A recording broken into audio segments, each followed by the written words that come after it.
नमस्कार, आप देख रहे हैं यमुना मिशन समाचार। करते हैं शुरुआत पुण्य तीर्थ गौ घाट मां श्री यमुना जी की मंगला आरती दर्शन के साथ।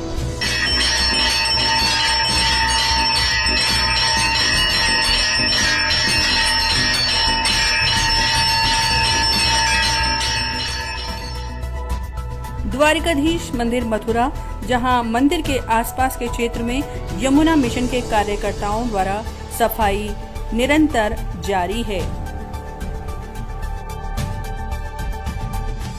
वृक्ष पोषण के लिए जरूरी है निराई गुड़ाई। एक झलक कमल कुंड कॉरेड से।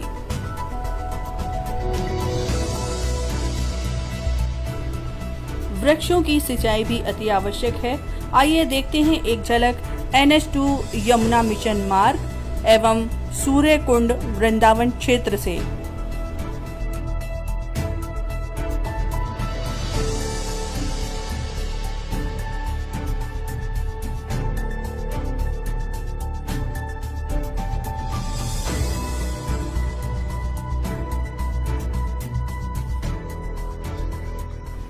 आज परम पूज्य अग्र पीठाधीश्वर जगत गुरु राघवाचार्य जी महाराज जी के द्वारा यमुना पथ पर वृक्षारोपण किया गया।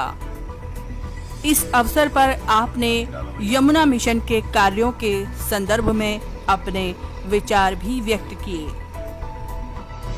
मैं तो गोपेश जी को धन्यवाद देता हूँ। मैं तो सीधे जा रहा था, इन्होंने मेरे जीवन का एक सबसे सुंदर और आस्था में दृश्य को दिखाया। ऐसा लगता है कि जब यमुना मिशन अपने युवावस्था में आएगा तो जैसा शास्त्रों में वर्णन है वृंदावन का, उसी तरह का दृश्य सबके हृदय में हो जाएगा। आप लोगों को बहुत बहुत साधुवाद, धन्यवाद। इस मिशन के लिए काम करने वालों के लिए, सभी कार्यकर्ताओं को बहुत। सावन के महीने में झूला झूलने की प्राचीन परंपरा को जीवंत किया है यमुना मिशन ने। आइए देखते हैं एक झलक।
और अब आपको लिए चलते हैं एक ऐसी जगह पर जहां एक गंदे नाले के पास लगे हुए थे गंदगी के ढेर, और अब यमुना मिशन ने इस जगह को एक सुंदर से स्थल में परिवर्तित कर दिया है। आप देख रहे हैं कि कितनी हरियाली है इस जगह पर। आपको बता दें, ये जगह है परिक्रमा मार्ग सरस्वती कुंड के समीप का क्षेत्र, जहां पर यमुना मिशन ने गंदगी के ढेरों पर खिला दिए हैं फूल। और अब ये राह इतना सुंदर हो गया है कि आप यहाँ से सीधे NH2 तक जा सकते हैं इस सुंदर राह का आनंद लेते हुए।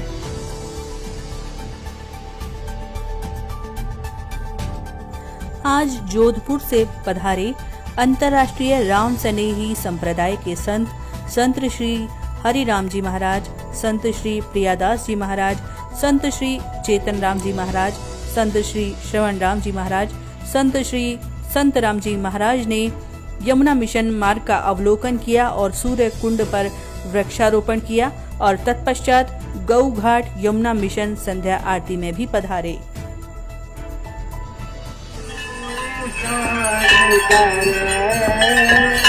राम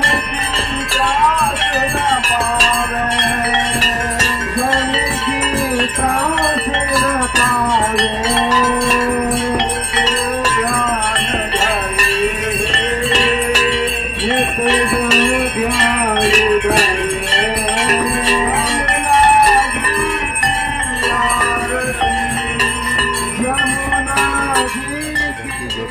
सूर्य नगरी से हूँ और हमारी संत परंपराएं अलग अलग संप्रदाय से जुड़ी हुई है और उसका महत्व है।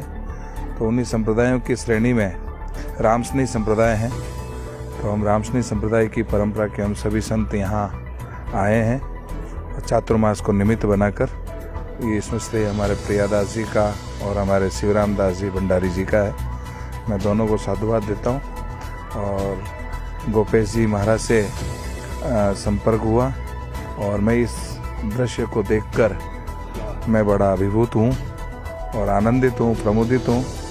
इसके पीछे हमारे सनातन धर्म में कई वेदों में और उपनिषदों में और भागवत जैसे पंचम स्कंद में प्रकृति का और खगोल भूगोल का बड़ा सुंदर वर्णन किया है। पेड़, पानी और पर्वत ये प्रमुख रूप से प्रकृति का स्वरूप है।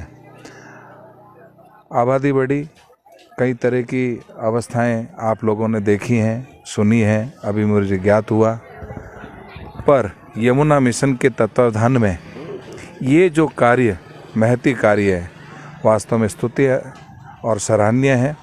और ये संकल्प में जो दृढ़ता है, ये हमारे दत्त शरणानंद जी महाराज पथमेड़ा और राजेंद्र दास जी महाराज का आशीर्वाद और उनकी प्रेरणा स्वरूप हमारे प्रदीप जी बंसल जो अपने हाथों में यह यमुना मिशन लेकर आज कारवां बढ़ता गया। और मैं लगभग 13 किलोमीटर लंबा सफ़र देखकर बहुत अभिभूत हुआ। आज संत पथ पे आकर सभी संतों के द्वारा ये वृक्ष लगे हैं। ऐसा लग रहा है कि साक्षात उन सभी संतों का स्वरूप इनमें विद्यमान है और मैं उनके दर्शन करके अभिभूत हो रहा हूँ। और आगे का जो संकल्प है वो इसी से ज्ञात होता है कि ये कल्पना अतीत है। ऐसा अद्भुत खेल है।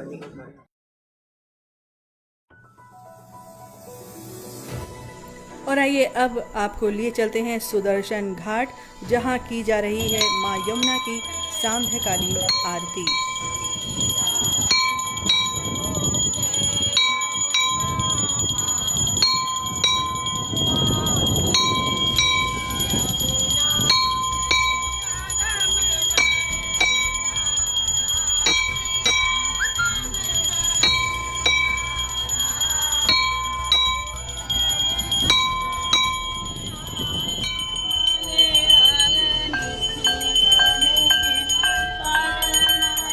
आइए अब आपको कराते हैं मां यमुना आरती सूर्य घाट से।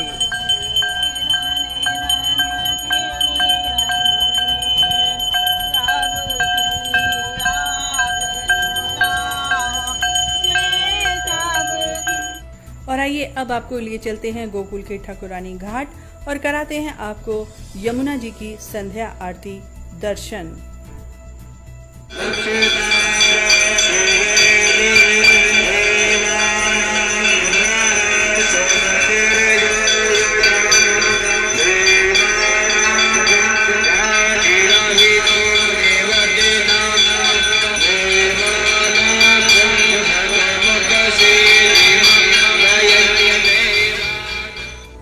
और आइए अब करते हैं पुण्य तीर्थ विश्राम घाट से मां श्री यमुना आरती के दर्शन।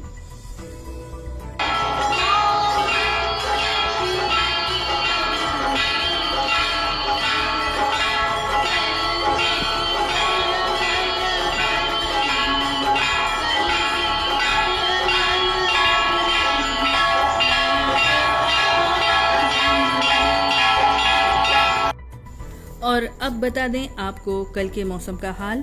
कल का न्यूनतम तापमान रहेगा 26 डिग्री सेल्सियस, अधिकतम तापमान रहेगा 30 डिग्री सेल्सियस, आर्द्रता बनी रहेगी 86% और कहीं कहीं आसमान में बादल छाए रहेंगे, वर्षा होने की भी संभावना।